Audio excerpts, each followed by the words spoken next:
The US has announced the launch of the second phase of the Gaza ceasefire agreement. Special envoy Steve Witkoff shared the news in a social media post, writing that phase 2 establishes a transitional technocratic Palestinian administration in Gaza, the National Committee for the Administration of Gaza. He also wrote that it begins the full demilitarization and reconstruction of Gaza, primarily the disarmament of all unauthorized personnel. Witkoff says the US expects Hamas to comply fully with its obligations, including the immediate return of the final deceased hostage, and warns that the failure to do so will bring serious consequences. Paddy Culhane has been following developments from Washington. By announcing on social media that the U.S. was entering into phase 2 when it comes to their 20-point plan in the Gaza-Israel ceasefire, really didn't put much information out there and didn't really talk about Israel. The focus was on Hamas disarming, saying that there would be severe consequences if the group does not do that. It did go on to say that the phase 1 has led to historic humanitarian aid being brought in, and it has maintained the ceasefire and talked about what's happened with the captives.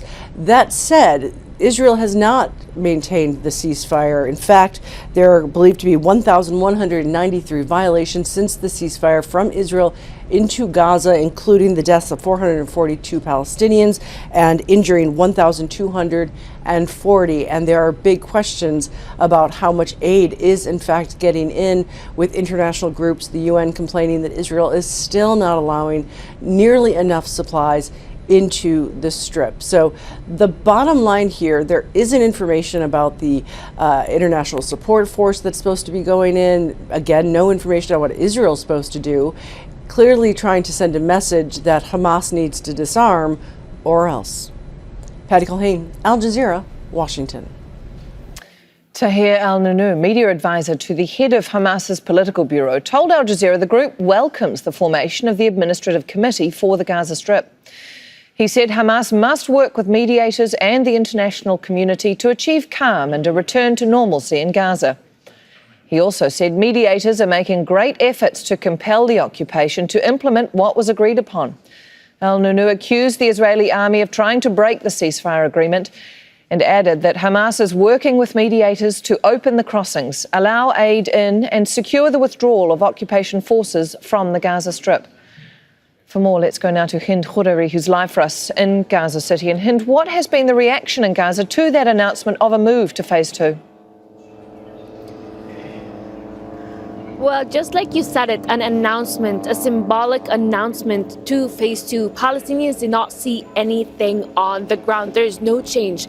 And despite all of that, we're still hearing drones. As you can hear in the background, we also heard a couple of explosions since the early hours of the morning, where demolishings are still going on across the Gaza Strip, especially after the yellow line. But Palestinians are frustrated. They're very disappointed. They thought that phase 2 would give them the freedom of movement, that would give them reconstruction of Gaza, would also give them a little bit of what they lost. But on the ground, nothing happened, nothing changed.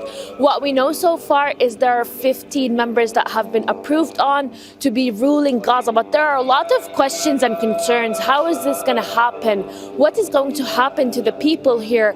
The reconstruction, the Rafah crossing, thousands who need to get education, and also people who need to travel abroad to either get their treatment, to get to reunite with their families. So there's a lot of questions, but mainly there's a lot of frustration because there's nothing changing on the ground. Yeah, and when you talk about nothing changing, I guess I remember the reports at the time when phase 1 started. A lot of people were hopeful that that would mean the end of the drone noise then, and yet it is still going, as you point out. Other things that may or may not have changed. The US envoy Steve Witkoff saying that during phase 1 there was a delivery of historic, he used the word historic, humanitarian aid. Can you tell us, and I guess you've already probably referred to this a bit, but what has that actually been like on the ground, the amount of aid? Well, Anna, there's not a single day where 600 trucks of humanitarian aid entered the Gaza Strip. That is what is agreed on. 600 trucks of humanitarian aid, of basic necessities and supplies for Palestinians. We see people here on the ground, where after every windstorm they lose their tents, there's no compensation, there's no more supplies to give them shelter. Most of Gaza's population are currently homeless without any shelter, and this is what they need. Now, humanitarian aid also did not get to all the people, so people do not have this access of reaching humanitarian aid, not only shelter but also food, where most of Gaza's population also still relies on humanitarian aid for the fact that they could not afford what is commercial in the Gaza Strip.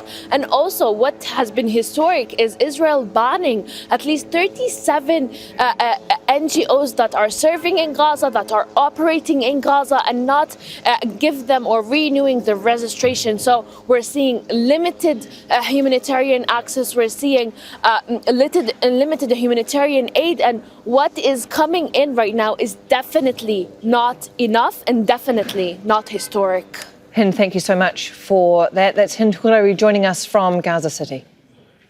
Don't miss out on the full picture. Subscribe to Al Jazeera for reliable news and expert insights. Like, share, stay ahead.